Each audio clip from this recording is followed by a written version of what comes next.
సుమన్ టీవీకి స్వాగతం.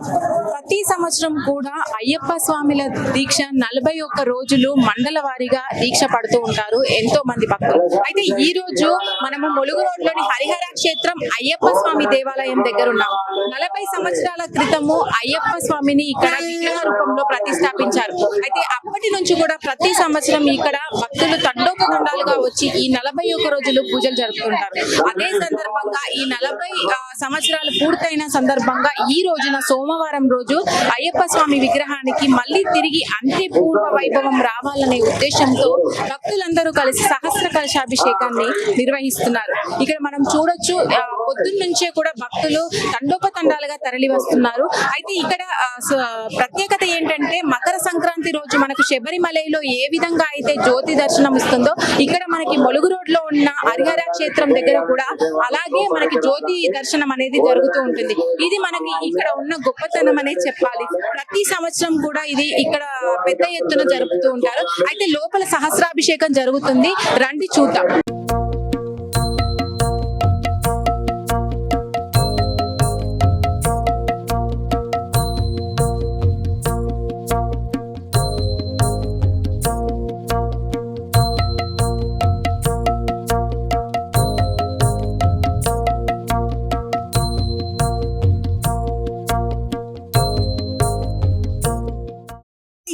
కార్యక్రమాల ఉద్దేశంగా సహస్ర కలశాభిషేకం జరుగుతుంది. ఇక్కడ మనకు చైర్మన్ గారు ఉన్నారండి, హరిహర క్షేత్రం చైర్మన్ గారు, వారిని అడిగి తెలుసుకుందాం. చెప్పండి, ప్రతి సంవత్సరం కూడా అయ్యప్ప స్వామి గుడి అంటే మనకి గుర్తొచ్చేది ములుగు రోడ్ లో హరిహర క్షేత్రం. అయితే ఈ సంవత్సరం ఎలా జరుపుతున్నారు పూజలు, ఏమేమి జరగబోతున్నాయి? స్వామి గుడి కట్టి 40 సంవత్సరాలు అవుతుందండి. ఇది మా నాన్నగారు కట్టారు. 1983 సంవత్సరాలు కట్టారు. అప్పుడు ప్రతిష్ట అయింది. అప్పటికి 40 రోజులు అవుతుందండి.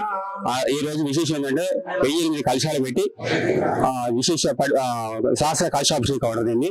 ఇది అయ్యప్ప ఒక్కొక్క భక్తుడు తీసుకుపోయి గర్భగుడి తీసుకొస్తే అయ్యప్ప మూల వినాయకుడికి వస్తారు అన్నట్టు.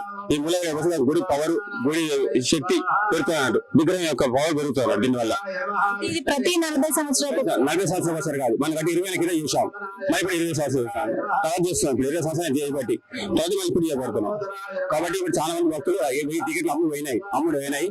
అంతే ప్రతి పాల్గొంటున్నారు. ఇలా పొద్దున కూడా గణపతి హోమము, గణపతి పూజ కాకని ఇప్పుడు అది సహస్ర కలశం స్టార్ట్ అయిందండి. దీని తర్వాత అన్నదాన కార్యక్రమం, తర్వాత 4 గంటల తర్వాత 6ంటికి విశేష పడి పూజ. ఈ రోజు సాయంత్రం 6 నుంచి 8:30 అయిపోతుందండి. తర్వాత అల్పాహారం తీసుకుంటారు. ఈ రోజు కార్యక్రమాలు. దీని తర్వాత జ్యోతి, మకర జ్యోతి జనవరి 10 ఈ సంవత్సరం, జనవరి 15. ఈ జనవరి 15 రోజున అప్పుడు మకర జ్యోతి దర్శనాలు. ఈ రోజు ఆ రోజు మనం ఎప్పుడైనా కానీ శబరిమలలో ఒక్క దగ్గరనే జ్యోతి అనేది చూస్తూ ఉంటాం కదా, మరి మీరు ఇక్కడ పెట్టాల్సిన సందర్భం ఎందుకు వచ్చింది? అలా మా నాన్నగారికి కందుకూరి శివానందమూర్తి గారు దీనికి డైరెక్టర్, ఆయన చెప్పాడు ఇది పెద్ద క్షేత్రం అవుతుంది, ఇక్కడ ఒక గుడి కట్టండి. ఈ మకర జ్యోతి ఇక్కడికి వచ్చింది, ఆల్రెడీ జ్యోతి వచ్చింది ఆకాశాల. ఆయన చెప్తూ చూశారు, ఇక్కడ నాన్నగారు గురుగారు చెప్తూ చూశారు, ఇక్కడ భక్తులు కూడా చూశారు. ఇక్కడ జ్యోతి వచ్చింది పైన ఆకాశాల. అంతే భక్తి పెరిగింది, పవర్ ఉన్నాయి ఇక్కడ. అందుకే మీ ఇంత పబ్లిక్, ఇంతమంది జనాలు, అట్లా పెరిగింది పవర్. అయితే భక్తుల విషయానికి వస్తే కరోనా తర్వాత ఎలా ఉంది, అంతకు ముందు ఎలా ఉందండి? మనకు కరోనా ఇబ్బంది పెట్టలేదు. అప్పుడు కరోనా వచ్చి అట్లా అయింది. మనకి ఎప్పుడు కరోనాతో ఇబ్బంది కాలే. మన కార్యక్రమానికి ఎప్పుడు ఇబ్బంది కాలే. అయిపోతే కరోనా వచ్చింది 2 ఇయర్స్ నుంచి. 2 ఇయర్స్ ఎప్పుడు మనకు భక్తులు ఎప్పుడు ఇలాకాలం వచ్చారు. మనకు ఈ చుట్టుపక్కల ప్రాంతాలలో మనకి అయ్యప్ప స్వామి గుడి అంటే ఎక్కడ కూడా లేదు. మనకి ములుగు రోడ్ హరిహర క్షేత్రం ఒకటే కూడా ఉంది. అయితే భక్తుల తాకిడి ఎలా ఉంటుంది? ఇప్పుడు మనకు చాలా సంవత్సరాలు అప్పటికి ఇప్పటికి కొంచెం జనాలు దగ్గర, కానీ ఇప్పుడు మంచి పెరుగుతుంది. ఈ మధ్య మన పూజ చేసే ఫలితం వల్ల జనాలు చాలా వస్తున్నారు. ఇద్దరికి ఇప్పటికి పూజలు అప్పుడు తగ్గుండే ఊళ్ళు చాలా బాగానే. నర్సంపేట, జనగాం, పరకాల, కాశీబుద్ధ అని పెరిగిన కాంచి ఎక్కడెక్కడ డివైడ్ అయిపోయింది. ఇప్పుడు మన గుడి పవర్ మనం చేయడానికి, రావాలని పవర్ వేయడానికి పూజలు చేస్తున్నాం. బాగా రోజు వేద పారాయణం ఆ విధంగా మనం చేస్తానే భక్తులు పెరుగుతున్నారు. నాన్నగారు కట్టించారు గుడికి. దీని చైర్మన్ నాన్నగారు కమిటీ ఉన్నది. వాళ్ళందరూ పెద్ద మనిషి గారు, 85, 90 ఏజ్ కాబట్టి చేతులు మీరు చెయ్యండి, నేను కూర్చుంటా అని చెప్పారు. అయితే నాన్నగారు కూడా అది కంటిన్యూ అని నేను చేస్తున్నాను, బాధ్యతలు తీసుకుని చేస్తున్నాను నేను.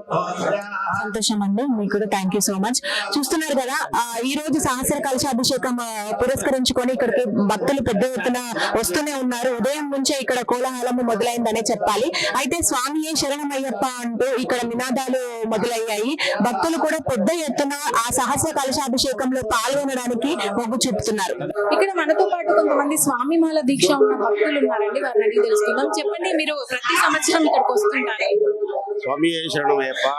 అయ్యప్ప స్వామి ఎన్నో లక్షల కోట్ల మందికి ఎన్ని వరాలు ఇస్తే అన్ని వరాలు తీర్చాలి కాబట్టి ఇంత భక్తులు ఇంత అధిక సంఖ్యలో వస్తున్నారు. లక్షల మంది ఈరోజు స్వామివారి పుట్టినరోజు సందర్భంగా ఇది కలశం పూజలు పెట్టిండ్రు. అందరికి చాలా భక్తులు చాలా మంది వచ్చిండ్రు. ఎక్కడి నుంచి అన్ని పుణ్యక్షేత్రాలలోకి వెళ్ళి గంగలలోకి వెళ్ళి నీళ్ళని తెచ్చి స్వామి వారికి అభిషేకం చేసిండు. ఇది 40 సంవత్సరాల నుంచి ఈ రోజు మళ్ళా సేమ్ మన శబరిమలలో ఎలా జరిగిందో కలశ పూజ ఈ రోజు అలా జరిగింది. అందరికీ పుణ్యం జరుగుతుంది. ఇది అందరి దైవ కారణం. మనకి శబరిమలలో దివ్య జ్యోతి దర్శనం అనేది ఒకటి మకర సంక్రాంతి రోజు ఉంది కదండి. అదే పూర్వ వైభవంగానే ఇక్కడ కూడా మనకి అట్లాంటి జ్యోతి దర్శనం అనేది వీళ్ళు ఏర్పాటు చేయడం జరిగింది. అది ఎలా అనిపిస్తుంది? ప్రతి సంవత్సరం మకర సంక్రాంతి నాడు జనవరి 15వ తారీఖు నాడు మనకు మకర జ్యోతి దర్శనం శబరిమల ఎలాగా అయితే దర్శనం ఇస్తుందో భక్తకోటి జనాలకు ఇక్కడ కూడా అలాగనే ప్రతి సంవత్సరం జరుగుతున్నది. కమిటీ సభ్యులు అలాగనే చేస్తున్నారు. చాలా మంది వస్తున్నారు, దర్శనం చేసుకుంటున్నారు, పోతున్నారు, దేవుణ్ణి కోరికలు కోరుతున్నారు, అష్ట ఐశ్వర్యం భోగభాగ్యాలతో తొలిదూగుతున్నారు. స్వామి శరణం అయ్యప్ప. ఇక్కడ మనతో పాటు ఒక కన్యస్వామి ఉన్నారు, వారిని అడిగి తెలుసుకుందాం. స్వామి, మీ పేరు? వినోద్న. ప్రతి సంవత్సరం ఇలాగే వేస్తుంటారా? ఎందుకు అయ్యప్ప మాల వేసుకోవాలనిపించింది? మీ నాన్నగారు చెప్పారా? ప్రతి సంవత్సరం వేసుకోండి. ఎలా అనిపిస్తుంది మరి నీకు? అన్ని మానేసి ఉండాలి కదా నువ్వు, ఏది తినకూడదు, రిస్ట్రిక్షన్స్ మరి ఏం పర్లేదా? స్కూల్కి వెళ్తున్నావా రోజు? మరి ఈ మాల విరమణ ఎప్పుడు చేస్తారు? వెళ్తావా శబరికి? ప్రతి సంవత్సరం వెళ్తావా? చూశారు కదండి, మొత్తం మీద భక్తులు ఎంతో పెద్ద సంఖ్యలో ఇక్కడ జరుగుతున్న సహస్ర కలశాభిషేకంలో పాల్గొన్నారు. అయితే మనకి ప్రతి సంవత్సరం కూడా ఈ సహస్ర కలశాభిషేకంలో శబరిమలలో ఏ విధంగా జరుగుతుందో ఎన్నో పుణ్యక్షేత్రాల నుంచి ఇక్కడికి భక్తులు వచ్చి అదే విధంగా గంగా నదుల నుంచి తీసుకువచ్చిన నీటితో ఇక్కడ కలశాభిషేకాన్ని జరుపుతుంటారంట.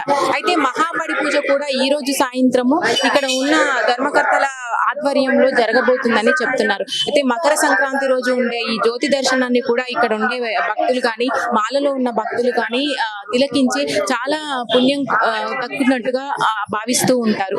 అయితే ఇక్కడ చూడొచ్చు, హరిహర క్షేత్రంలో మనం ములుగు రోడ్లో మాత్రమే ఇంతటి వైభవంగా ఇది జరుపుతూ ఉంటారు ప్రతి సంవత్సరం కూడా.